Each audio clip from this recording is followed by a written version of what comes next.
What's up guys, so the Galaxy Buds are here, it's official now. So I'm really excited for these. I will be picking them up. They come out at March 8th for $130, and I really like that they went with a really nice price, not overpriced like I think the AirPods are, and they come with, I think, pretty competitive features. So the design is really nice. They come in a little pill case, so these guys I think look better than the Apple AirPods. I've always thought the AirPods look kind of awkward, just an awkward design to me. So these guys do have the adaptive dual microphone, which picks up your voice internally, which is pretty cool. And Samsung is saying they are ergonomically designed for your ear, but I have really small ears, so that's something that the individual is going to have to see. I usually have troubles with wireless earbuds, so I'm hoping that these will be a good fit. Now these do have AKG sound, and I've never heard anything from AKG before, so I'll be pretty excited to experience that. Hopefully it'll sound great. So obviously the coolest thing with the Galaxy Buds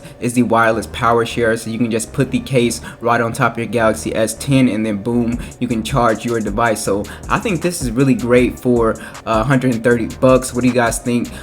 Be sure to let me know, and I'll catch you guys in the next one.